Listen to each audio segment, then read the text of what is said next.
Father Clayton here. Hello. Part 5.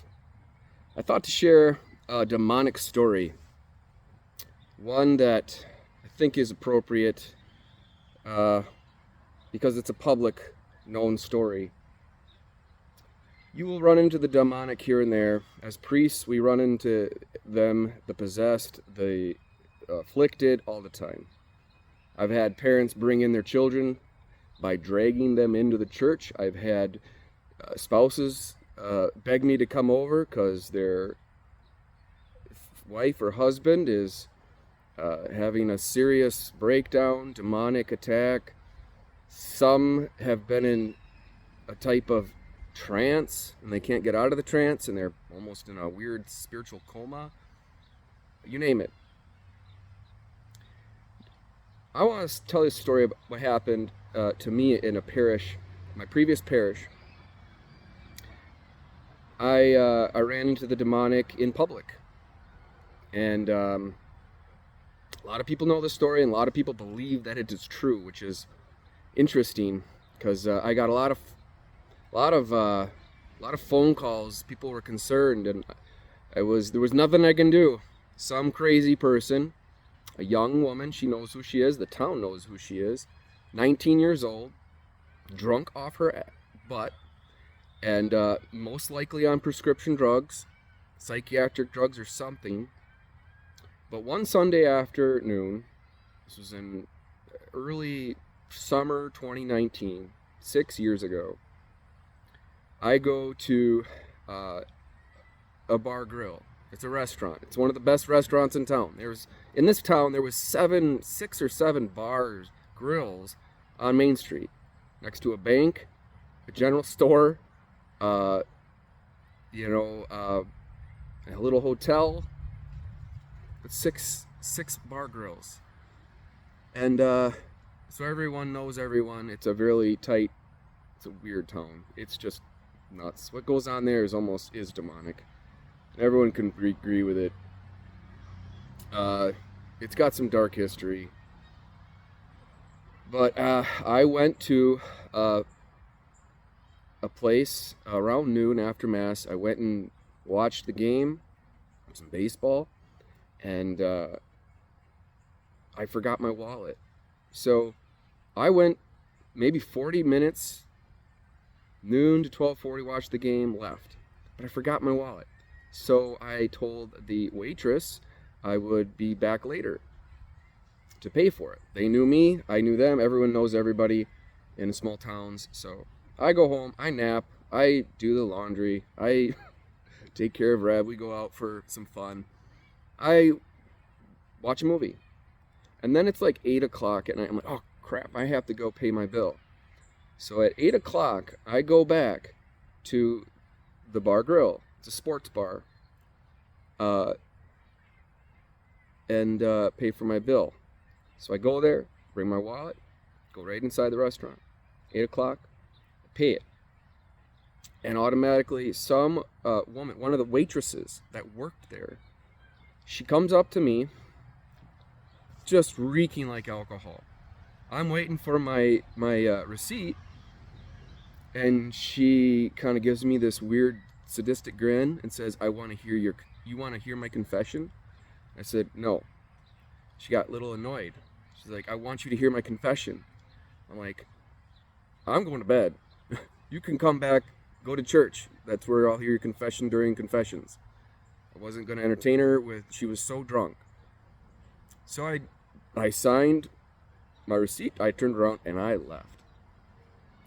About 30 yards down the road, in front of Scully's Oil, which is down the block on a Highway 12 in Linden Station, I was walking back to the rectory to go to bed, and someone tackles me from behind with full force. Almost knocked me over. I'm 200 pounds. I'm like shy 6 foot. I can bench 300 pounds and squat 600 in my heyday. This person tackled me like Clay Mathews, number 52. And the reason why I bring him up is because this waitress bear hugged me from behind, squeezed me to death, and I was locked. I couldn't get free of her. She was so strong. I was just like, what the flip-flop? Like, I turn around and it's her and she's giggling. She's like, I got you. It took all my strength, and I don't know where I got it, because she bear hugged me more than anyone has ever hugged me from behind. I pushed my shoulders out and broke free from her, and then she released. I actually didn't get freed. She let go. And she turns around, and within 6 feet in front of me, she crouches down like the Predator from the Predator movies, and does Clay Mathews' version of the Predator and growls like the Predator. She literally, something came out of her that was not human. And she screamed, growled something. I was shocked, stunned. This was probably my first experience of someone manifesting the demonic. I had a few little things before, but nothing like this. And she screams, why don't you want me? And I'm like, I don't want anyone. I said, I don't want anyone. I don't want. And she wanted to come up to me again. She came up to me. I put my hand out and she stopped. She stopped frozen. And then she screamed at me again, why don't you want me? And I just said, listen, lady, you're obviously drunk. You need to get out of my space or I'm going to call the police. And her face changed. All of a sudden she's happy, giddy. And then she twirls around like a ballerina. And she stops again and she does like, I don't know, this weird pose. It wasn't the Predator pose, but it was like a attack, like an animal about to attack me, like a bear, like standing on its hind legs. She had her hands out like she was about to grab me again or come after me. And I kept my hand up. I said, go to the church. Because I did leave the lights on. I left the lights on at that church, St. Mary's Linen Station. I had a 1500 watt LED light set up in the church and it had a timer. And so at night I would leave the lights on so people could see the stained glass windows. And on Sundays, I'd leave the doors open because people come and go. I had a 1 p.m. mass. So this was after the 1 p.m. mass. So it was probably around 2:30 when I went to get that dinner, lunch. But I leave the doors open on Sunday so people can come and go. I still left the doors open. I was on my way to shut them, and I told her, go to the church. She did. She turned around and she ran, she skipped. She did this weird, like, childish skip, like she just won the hopscotch championship or something. She was jumping and giggling, and she started skipping. She skipped to the church. It was about a block away. And I'm like, this town is crazy. It is just... So, what do? I go straight to the rectory. I lock the door. I almost ran. And I sat in the kitchen, not sure what to do, and I should have called the police. I should have called the police, because the reason why, I'll explain a little bit, is because that brat, that drunk off her butt, on drugs brat, 19 plus years old, wasn't even 21, was with a group of friends, and she didn't go to the church. I find out the next day by one of the managers at Max, another bar girl, in the middle, it's the one in the middle next to Swagger's Inn and across from Leo's, and I can't remember what that other one's called, but yeah, she didn't go to church. She went back across the block, and there's a little bit of a shortcut between the apartments and in the middle of the block, and you can get in the back way, and she just went back to her friends, skipping along. The next day, I find out from one of the managers, she's like, Father, do you know what they're saying in town? I'm like, what? It's Monday morning. It's my day off. It's like, yeah, so-and-so told everyone last night, and I saw her because she was smoking a cigarette on her bench for her break. You boinked her. I almost dropped the phone, and I was like, oh my I said, thank you. And she's like apologizing. I'm like, I'll take care of it. Apparently, she said that woman went back, hop skips away, back to her group. They're out on the street, giggling and laughing, and she said, he boinked me. That is the worst, most evil thing you can do against anybody when you defame them and you slander them, especially in a small town, when you're a public figure. I really regret not calling the sheriff, because the next day everyone in town was talking about how I boinked this idiot, demonically possessed idiot, and defamed me. I immediately call her boss and tell him to get his butt in to the rectory. We're having a town meeting, and I mean immediately.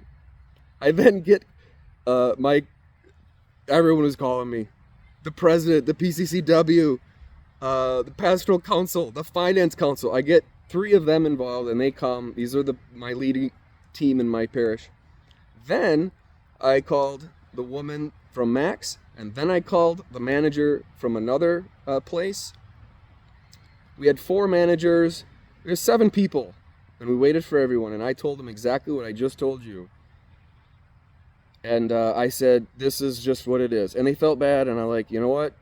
Jesus was rumored to be close to Mary Magdalene, and the demons are going to lie all they want, and it's okay. I don't care, because it ain't true.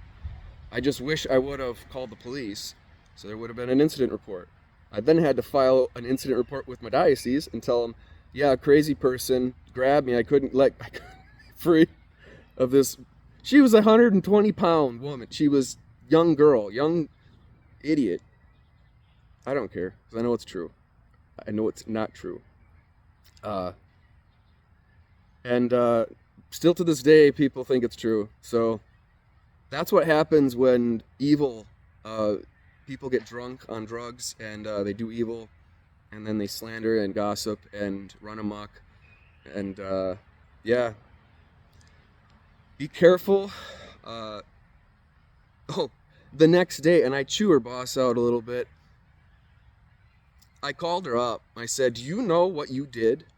And she couldn't say anything. She cried. She was weeping. She apologized. She apologized to me. That was sufficient. But I didn't know the damage that it actually caused until years later. People are not, they believe it. They really believe this evil lie that this brat said that day that ruined my reputation in the town. Slanderous, gossip, evil, defamation. She apologized. But it got worse, and I had, unfortunately, 2 years went by, and in the state of Wisconsin, that's the statute of limitations for defamation. But I was getting a lawyer involved because I'm like, I'm going to get her to apologize publicly. So everyone knows who she is. I'm just making my case, and it's what it is. I mean, this is nothing new in the church.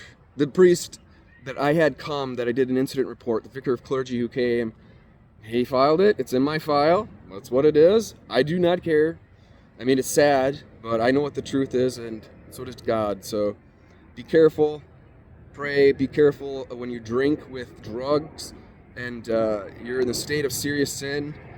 You might do something crazy like that. She was so embarrassed. She was weeping and she was shocked. She didn't know what to say. I told her to apologize and to tell everyone the truth, and I don't know if she ever did, but that's what happens. Evil is real, and it's one battle after another for priests, especially exorcists. God bless, and pray the rosary. I'll see you at Mass, and be careful in this world. It's full of evil. Be the light. Do some good. Pray. And spread the gospel. We could always use more of that. Take care.